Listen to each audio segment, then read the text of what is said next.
So today we will discuss about the coagulation factors.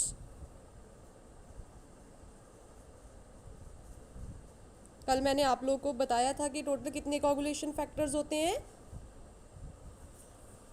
Sorry, total 13 coagulation factors होते हैं. तो कल मैंने आप लोगों को लिस्ट बताई थी, इन कोगुलेशन फैक्टर्स के नाम बताए थे. तो आज हम लोग इन कोगुलेशन फैक्टर्स की डिस्क्रिप्शन करेंगे, एक एक फैक्टर के बारे में हम लोग स्टडी करेंगे. अगर कोई भी पूछे कि कोगुलेशन फैक्टर्स क्या है, इसकी डेफिनेशन क्या है, तो आप बोलोगे कि वो फैक्टर्स जो कि हमारे प्लाज्मा में और हमारे टिश्यू में प्रेजेंट रहते हैं और ब्लड क्लॉटिंग करने में हेल्प करते हैं, उन फैक्टर्स को हम लोग कोगुलेशन फैक्टर्स बोल देते हैं. कोगुलेशन फैक्टर्स को आप लोग क्लॉटिंग फैक्टर के नाम से भी जानते हो. So meaning of coagulation and clotting is the same. That's why you can say these are coagulation factors as well as the clotting factors. So जो इंटरनेशनल कमीशन है ब्लड कोगुलेशन का, उसके अकॉर्डिंगली इन फैक्टर्स को जो है इनकी list ready की गई है. तो टोटल 13 फैक्टर्स होते हैं. जो हमारे कोगुलेशन फैक्टर्स हैं या क्लॉटिंग फैक्टर्स हैं, मैंने आप लोगों को कल भी बताया था कि हमारे प्लाज्मा में प्रेजेंट रहते हैं और ब्लड वेसल के नियर बाय जितने भी टिश्यूज हैं उनके अंदर भी जो है क्लॉटिंग फैक्टर्स प्रेजेंट रहते हैं. तो जो प्लाज्मा के अंदर क्लॉटिंग फैक्टर्स हैं उनको हम लोग इंट्रिंसिक फैक्टर्स बोल देते हैं और जो टिश्यू के अंदर है उनको एक्सट्रिंसिक फैक्टर्स बोल देते हैं. मतलब जो ब्लड वेसल्स के अंदर फैक्टर्स रहेंगे, प्लाज्मा के अंदर रहेंगे, that are called intrinsic factors, और जो टिश्यू स्पेसेस में रहेंगे, ब्लड वेसल से बाहर रहेंगे, that are called extrinsic factors. So let us start with the first factor. First factor is the factor 1. Romans में हम लोग जो है रोमन नंबर्स में इनको हम लोग डिनोट करते हैं and we are having their other names also. So factor 1 which is known as the fibrinogen. काफ़ी कॉमन टर्म है फिब्रिनोजन, आप लोगों ने काफ़ी जगह पे इसके बारे में सुना भी होगा. Actually fibrinogen they are protein in nature. Protein में भी कौन सा प्रोटीन है? They are the globulin. Globulin protein से बने होते हैं फिब्रिनोजन जो फैक्टर है. इसकी सिंथेसिस जो होती है हमारे लिवर के अंदर होती है. लिवर के सेल्स जो हैं बहुत सारे क्लॉटिंग फैक्टर्स को फॉर्म करने में इन्वॉल्व होते हैं. ऑलमोस्ट जितने भी कोगुलेशन फैक्टर्स हैं लिवर के अंदर ही इनकी फॉर्मेशन होती है, कुछ एक फैक्टर्स को छोड़ के. फर्स्ट फैक्टर जिसको फिब्रिनोजन हम लोग बोलते हैं, ये ग्लोबुलिन है नेचर में और लिवर के अंदर इसकी सिंथेसिस होती है. और डिफरेंस क्या है? अभी हमारे सीरम में और भी ग्लोबुलिन्स प्रेजेंट होते हैं. तो डिफरेंस ये है कि जो हमारा फिब्रिनोजन है इसका मॉलिक्यूलर वेट हाई है, ये बिगर है साइज में as compare to the other normal globulins. इसका मॉलिक्यूलर वेट कितना है? 3,30,000. This is the molecular weight of the fibrinogen. That's why we can differentiate it from the other globulin proteins. जो हमारा fibrinogen है ये क्या है? 56 डिग्री सेंटीग्रेड के ऊपर कोगुलेशन करता है और प्रेसिपिटेटेड हो जाता है अगर इसको अमोनियम सल्फेट और सोडियम क्लोराइड के साथ रिएक्ट करवाओ. इनकी प्रॉपर्टी क्या है? मेनली फिब्रिनोजन की प्रॉपर्टी है ब्लड को क्लॉट करना. फिब्रिनोजन जो है वो फिब्रिन में कन्वर्ट हो जाता है और फिब्रिन, यस 9 बजे क्लास होती है तो आप 9. जो हमारा फिब्रिनोजन है वो फिब्रिन में कन्वर्ट हो जाता है. तो फिब्रिन जो है वो क्या है? एक सॉलिड क्लॉट बनाने में इन्वॉल्व होता है, इनसॉल्युबल क्लॉट जिसको आप लोग बोल सकते हो. This was all about the factor 1 that is fibrinogen. क्या बताया मैंने आप लोग को फैक्टर 1 फिब्रिनोजन के बारे में? ये ग्लोबुलिन है नेचर में, लिवर के अंदर इसकी सिंथेसिस होती है, इसका मॉलिक्यूलर वेट जो है या फिर इसका साइज जो है बाकी के ग्लोबुलिन यूनिट से हाई होता है. कितना मॉलिक्यूलर वेट है इसका? 3,30,000 तक. इसके अलावा क्या है? जो हमारा फिब्रिनोजन है 56 डिग्री सेंटीग्रेड के ऊपर प्रेसिपिटेट कोगुलेटेड हो जाता है और अमोनियम सल्फेट या फिर सोडियम क्लोराइड के साथ कोगुलेट प्रेसिपिटेट कर जाता है। तो इसका मेन डिफरेंस क्या है फिब्रिनोजन का बाकी प्रोटीन से, कि ये जो है ब्लड क्लॉटिंग में इन्वॉल्व होता है। जब ब्लड क्लॉटिंग में इन्वॉल्व होता है तो हमारा फिब्रिनोजन जो है it will convert into the fibrin form, ताकि ब्लड जो है वो क्लॉट कर जाए और जो क्लॉट फॉर्म हो वो इनसॉल्युबल फॉर्म में हो। इसके बाद जो हमारा सेकेंड फैक्टर है जिसको हम लोग फैक्टर 2 बोल देते हैं, this is known by the name prothrombin.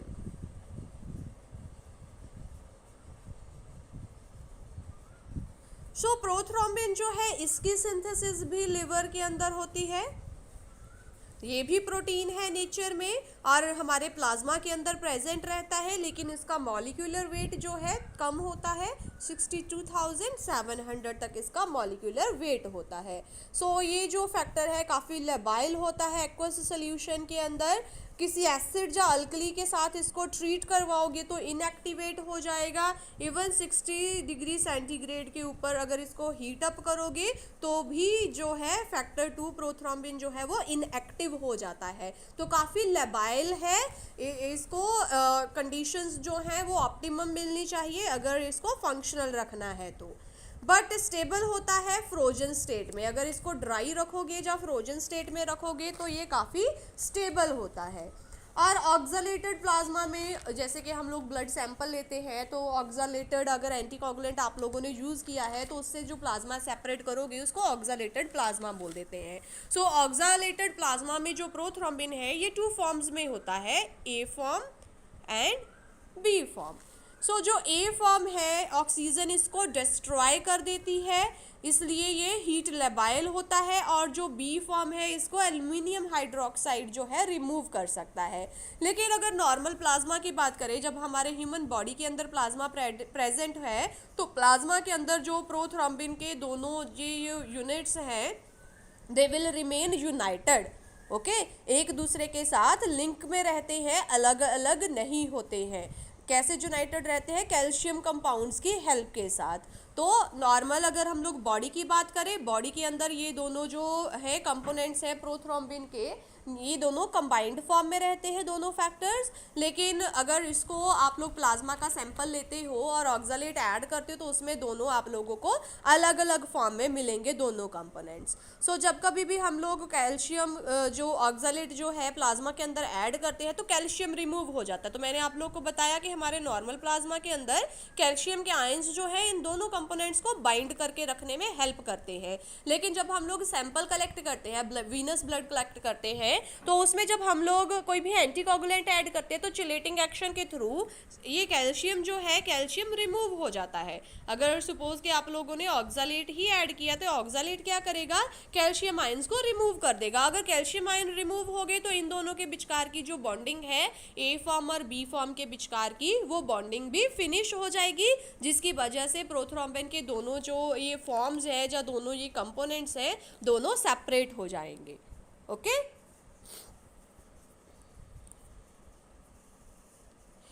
उसके बाद प्रोथ्रोम्बिन टाइम एक टेस्ट आता है जिसको हम लोग पीटी डिनोट कर देते हैं, जो इसकी full form prothrombin time test बोल देते हैं। सो इस प्रोसीजर के थ्रू या इस डायग्नोस्टिक मेथड के थ्रू आप लोग प्रोथ्रोम्बिन की एक्टिविटी को जो है डायग्नोज कर सकते हो कि इज इट वर्किंग प्रॉपरली और नॉट। और इसकी नॉर्मल वैल्यू जो होती है 14 ± 2 सेकेंड्स तक होती है प्रोथ्रोम्बिन टाइम की। सो अगर प्रोथ्रोम्बिन टाइम जो है लंबा आ रहा है, इसका मतलब क्या है कि जो फैक्टर 5 है हमारा कैल्शियम है, इसकी डेफिशिएंसी है या फिर फैक्टर 7 की डेफिशिएंसी है। सो प्रोथ्रोम्बिन की फॉर्मेशन जो लिवर के अंदर हो रही है, तो लिवर के अंदर इसकी फॉर्मेशन होने के लिए विटामिन के की प्रेजेंस जो है बहुत ज़्यादा ज़रूरी है। विटामिन के जो है वो काफ़ी सारे क्लॉटिंग फैक्टर्स की सिंथेसिस में इन्वॉल्व होता है। इसलिए जब कभी भी लिवर के अंदर प्रोथ्रोम्बिन की सिंथेसिस हो रही है तो विटामिन के की प्रेजेंस जो है एसेंशियल है। सो जब भी क्लॉटिंग का प्रोसेस चल रहा होता है, ब्लड क्लॉट करता है, तब ये प्रोथ्रोम्बिन जो है वो थ्रोम्बिन प्रोथ्रोम्बिन में कन्वर्ट हो जाता है। फिब्रिनोजन जो था वो फिब्रिन में कन्वर्ट होता है, जो प्रोथ्रोम्बिन है वो थ्रोम्बिन में कन्वर्ट हो जाएगा। मैं आप लोगों ने ऑलरेडी वैसे तो कोगुलेशन का प्रोसीजर कर लिया है, but whenever we are doing that in the next class, उस टाइम पे आप लोग को अच्छे से समझ में आ जाएगा that how they are converting from one form to the other form. इसके बाद हम लोग जो है थर्ड जो है फैक्टर करते हैं। थर्ड क्लॉटिंग फैक्टर, फैक्टर 3 बोल देते हैं इसको, या फिर इसको थ्रोम्बोप्लास्टिन के नाम से भी जानते हैं। थ्रोम्बोप्लास्टिन, वैसे तो सभी के सभी क्लॉटिंग फैक्टर्स इंपॉर्टेंट है, बट थ्रोम्बोप्लास्टिन और भी ज़्यादा इंपॉर्टेंट है। थ्रोम्बोप्लास्टिन जो है हमारे बॉडी में दो फॉर्म में रहता है, इंट्रिंसिक फॉर्म में एंड एक्सट्रिंसिक फॉर्म में। टिश्यू के अंदर एक्सट्रिंसिक है और प्लाज्मा के अंदर इंट्रिंसिक फॉर्म में रहता है। This is लिपोप्रोटीनस in nature, lipid और प्रोटीन्स से मिलके बना हुआ है। Lipoproteinous in nature. हमारे जो प्लेटलेट्स हैं, प्लेटलेट्स इसको सिक्रीट करते हैं। This is enzyme in, actually enzyme in nature. और हमारे प्लेटलेट्स जो इंजर्ड हो जाते हैं तब ये थ्रोम्बोप्लास्टिन को सिक्रीट करते हैं। तो दो फॉर्म्स में मैंने आप लोग को बताया, इंट्रिंसिक और एक्सट्रिंसिक फॉर्म में प्रेजेंट रहते हैं। इंट्रिंसिक थ्रोम्बोप्लास्टिन जो है वो प्लाज्मा के अंदर रहेगा। जब बहुत सारे क्लॉटिंग फैक्टर्स आपस में इंटरेक्ट करते हैं तब इंट्रिंसिक थ्रोम्बोप्लास्टिन जो है ये एक्टिवेट होता है, अदरवाइज इनएक्टिव फॉर्म में प्रेजेंट रहता है। तो कौन कौन से जो है फैक्टर्स है जो कि इंट्रिंसिक थ्रोम्बोप्लास्टिन को एक्टिवेट करने में हेल्प करते हैं? Factor number 12, factor number 9, factor number 11, factor number 8, factor number 5 that is calcium 4, factor number 5 and factor number 10। These are the main clotting factor. जब कभी भी ये सभी फैक्टर्स आपस में इंटरेक्ट करते हैं तब ये इंट्रिंसिक थ्रोम्बोप्लास्टिन जो है उसको एक्टिवेट करने में हेल्प करते हैं। तो जो प्रोथ्रोम्बिन है जो कि थ्रोम्बिन फॉर्म में कन्वर्ट होता है, वो कैसे कन्वर्ट होता है? इस इंट्रिंसिक थ्रोम्बोप्लास्टिन की हेल्प के साथ। कैल्शियम आयंस की प्रेजेंस बहुत ज़्यादा जरूरी है हर एक क्लॉटिंग फैक्टर को अपना फंक्शन परफॉर्म करने के लिए। तो जब कभी भी क्लॉटिंग के प्रोसेस की हम लोग बात करते हैं तो ऑलमोस्ट हर जगह पे they will talk about the calcium ions. जो हमारा इंट्रिंसिक थ्रोम्बोप्लास्टिन है ये प्रोथ्रोम्बिन को थ्रोम्बिन में कन्वर्ट करने में हेल्प करता है कैल्शियम आयंस की प्रेजेंस में। क्या होता है एक्चुअली, जब कभी भी हमारा जो ब्लड है उसमें जो है हमारे ब्लड वेसल की सरफेस रफ हो जाती है, तो किसी भी रीज़न के साथ वो रफ हो सकती है, या फिर ब्लड क्लॉट की फॉर्मेशन हो जाती है, तब एक्सट्रिंसिक थ्रोम्बोप्लास्टिन जो है वो सर्कुलेशन में नोट डाउन होता है। तो जो एक्सट्रिंसिक या टिश्यू थ्रोम्बोप्लास्टिन जिसको हम लोग बोल देते हैं, वो टिश्यूज़ के अंदर जो है प्रेजेंट होता है, ब्रेन एक्सट्रैक्ट के अंदर, लंग्स के टिश्यूज़ के अंदर प्रेजेंट रहता है। ये भी एक्टिव फॉर्म में तब आएगा एक्सट्रिंसिक थ्रोम्बोप्लास्टिन जब कभी हमारे टिश्यूज़ में इंजरी होगी। इंजरी होने के बाद ही ये टिश्यू जो है हमारे जो टिश्यू थ्रोम्बोप्लास्टिन है हमारे टिश्यू में एक्टिवेट होता है। एक्टिवेट होने के बाद हमारे ब्लड स्ट्रीम में एंटर करता है। ब्लड स्ट्रीम में एंटर करने के बाद ये इंट्रिंसिक फैक्टर को एक्टिवेट करने में हेल्प करता है। प्रोथ्रोम्बिन जो है वो थ्रोम्बिन की फॉर्म में कन्वर्ट होता है because of this thromboplastin and the calcium ions. Okay,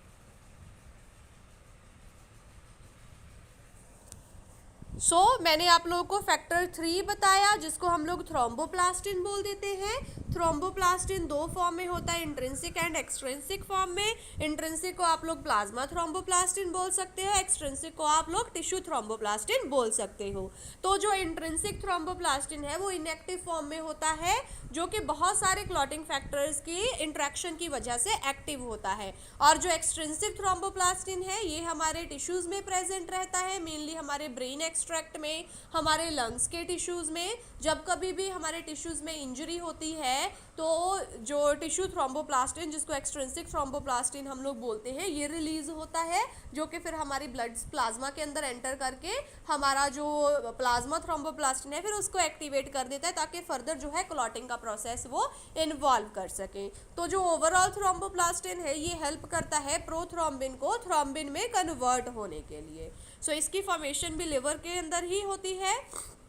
और कैल्शियम आयंस की प्रेजेंस बहुत ज़्यादा जरूरी है थ्रोम्बोप्लास्टिन को अपना फंक्शन परफॉर्म करने के लिए। Clear the 3 factors to everyone? Yes ma'am. इसके बाद नेक्स्ट जो है, नेक्स्ट फैक्टर की हम लोग बात करते हैं, factor 4।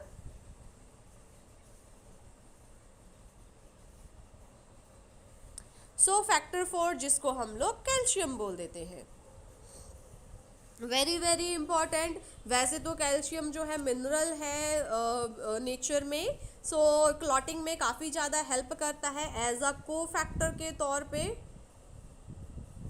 So calcium is a cofactor which will help in the clotting of the blood. So बहुत सारे इंट्रिंसिक और एक्सट्रिंसिक फैक्टर्स जैसे कि थ्रोम्बोप्लास्टिन की हम लोगों ने बात की है, उनकी फॉर्मेशन में कैल्शियम आयंस जो है बहुत ज़्यादा हेल्पफुल है। या फिर एक क्लॉटिंग फैक्टर को दूसरे फॉर्म में कन्वर्ट करने के लिए, फॉर एग्जांपल हम लोगों ने प्रोथ्रोम्बिन की बात की थी, प्रोथ्रोम्बिन को थ्रोम्बिन में कन्वर्ट करने के लिए भी जो है फैक्टर 4 जो कि कैल्शियम आयंस हैं वो हेल्पफुल होते हैं। सो this was all about the factor 4 that is calcium. इसके बाद हम लोग नेक्स्ट फैक्टर करते हैं फैक्टर 5। सो जो फैक्टर 5 है इसको हम लोग प्रोएसरलिन के नाम से जानते हैं।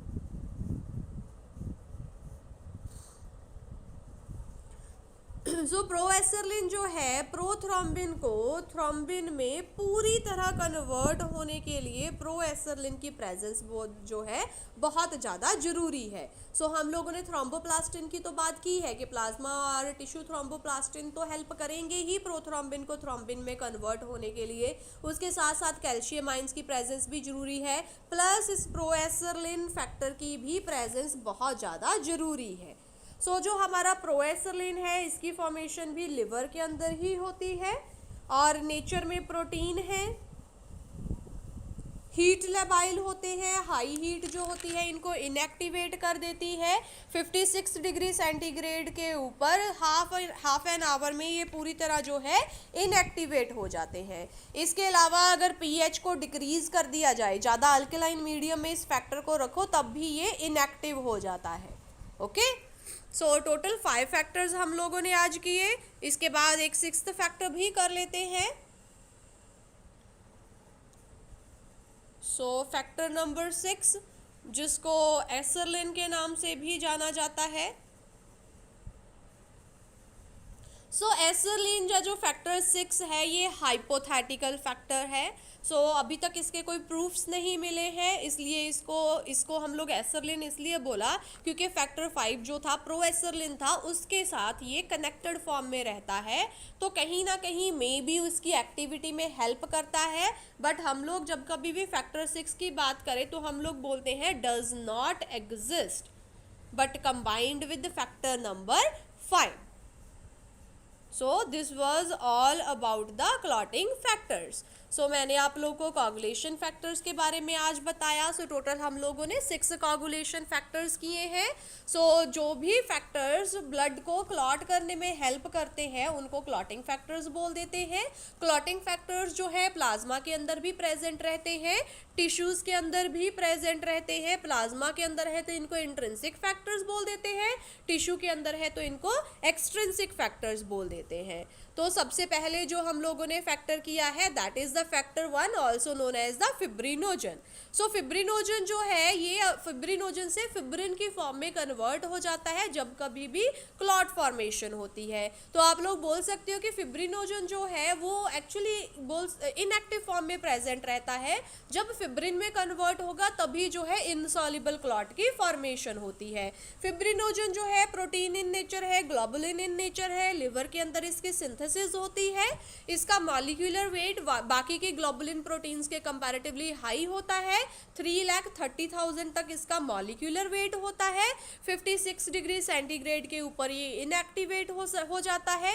इसके अलावा अमोनियम सल्फेट और सोडियम क्लोराइड भी इसको जो है इनएक्टिवेट कर देते हैं।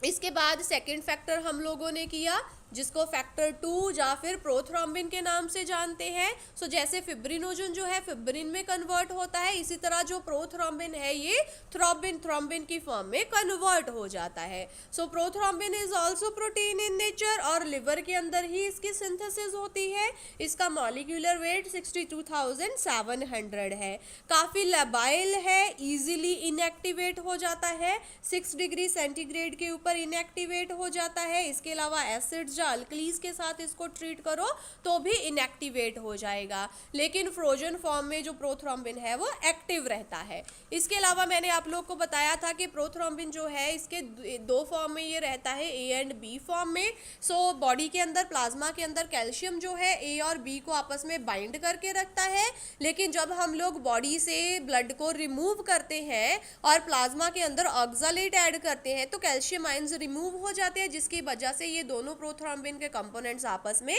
सेपरेटेड हो जाते हैं। सो ऑक्सालेट जो है ये उनको सेपरेट कर देता है। सो अगर आप लोग जो है ऑक्सालेटेड प्लाज्मा के अंदर प्रोथ्रोम्बिन की डिटर्मिनेशन करना चाहो तो वो आपको दो कंपोनेंट्स में मिलेगा, A and B prothrombin form में। सो प्रोथ्रोम्बिन टाइम टेस्ट है जिसके थ्रू आप लोग प्रोथ्रोम्बिन की एक्टिविटी को चेक कर सकते हैं। इसकी नॉर्मल रेंज जो है 14 ± 2 सेकेंड्स है। सो फैक्टर 5 और फैक्टर जो 7 है ये जो है इनकी डेफिशिएंसी की वजह से प्रोथ्रोम्बिन टाइम के ऊपर इफेक्ट पड़ता है। तो प्रोथ्रोम्बिन जो है थ्रोम्बिन की फॉर्म में कन्वर्ट हो जाता है, ये तो मैंने आप लोग को बताया था। अनदर थिंग कि विटामिन के की प्रेजेंस बहुत ज़्यादा ज़रूरी है प्रोथ्रोम्बिन की सिंथेसिस के लिए लिवर के अंदर। उसके बाद नेक्स्ट जो है हमारा थर्ड फैक्टर है थ्रोम्बोप्लास्टिन।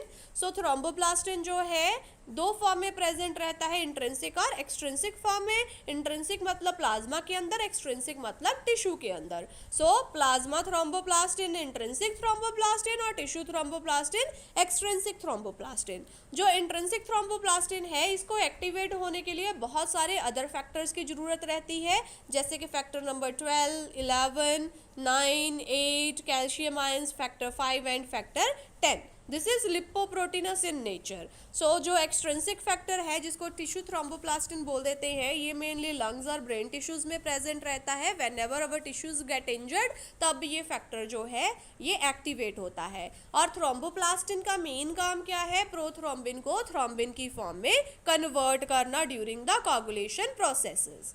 उसके बाद नेक्स्ट जो हमारा फैक्टर 4 है that is the calcium. So calcium as a cofactor के तौर पे काम करता है, काफ़ी सारे क्लॉटिंग फैक्टर्स की एक्टिवेशन में हेल्प करता है। जैसे कि आप लोगों को मैंने थ्रोम्बोप्लास्टिन के बारे में बताया, इसकी सिंथेसिस के लिए कैल्शियम आयन की बहुत ज़्यादा प्रेजेंस की ज़रूरत रहती है।